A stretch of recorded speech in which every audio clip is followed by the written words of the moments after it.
Hi guys, আমাৰ তাতে বৰ্তমান বহুত বানপানী হৈছে। ৰাতিপুৱাৰ পৰা বহুত পানী বাঢ়িছে গাইজ। সাহায্য লাগছিল, অলপমান কিবা কিবি ভাবছিলোঁ পাম বুলি, এতিয়া গিলি কোনো দিয়া নাই। কিন্তু এটা কপালখান ভাল যে আমাৰ চোতালত ইমান পানী হোৱাৰ পিছত তলতে মস্ত ডাঙৰ ইলিচ মাছ পাইছোঁ গাইজ। চোতালত পানী, কিমান পানী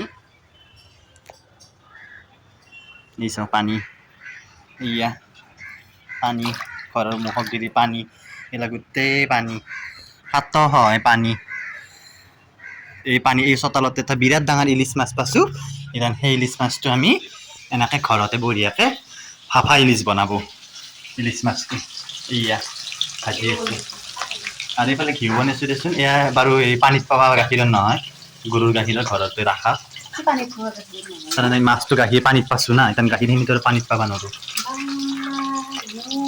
এয়া ইলিচ মাছ, ভাফা ইলিচ হ'ব, ভাজা ইলিচ চব হ'ব আৰু যি ইচ্ছা সেয়া খাম। কাৰণ ঘৰতে পানীত পোৱা মাছ কথা গাইজ। বৰ দুখ, ইতান কি হয় কি নহয় নাজানো, ভাবি পোৱা নাই।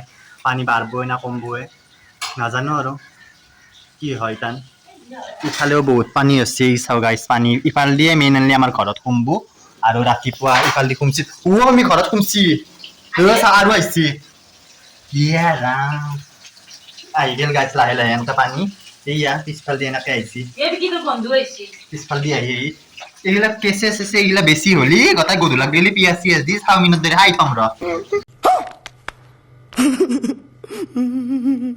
এই এটা ভাল বানপানীৰ সময়ত কেঁচে চেচে গিলা ধুনীয়াকে খাব পাৰি, তাৰমানে সেয়ে ভাল।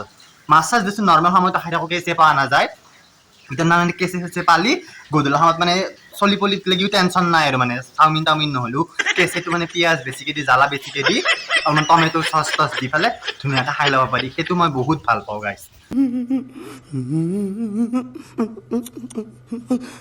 জানানা গাইজ, মামীহঁতে খাই বেছি ভাল পায়, মই ইমান এটা মানে বাহিৰা বস্তু ভাল নাপাওঁ। মামী বোলে চাওমিন নাখায় গাইজ। পানীৰ কাৰণে আপোনালোকে কোনে কি ক'ব, বহুত দুখ গাইজ। লাহে লাহে পানীখিনি এতিয়া আৰু বাঢ়ি আছে। যোনে যি পাৰে সহায় কৰিব, সাহায্য দিব মোক দিলেই হ'ব। আৰু ক'ত কাক দিবা যাবি, মোকে বেছিকৈ দি যাবি। ইমান পানী হৈছে গাইজ।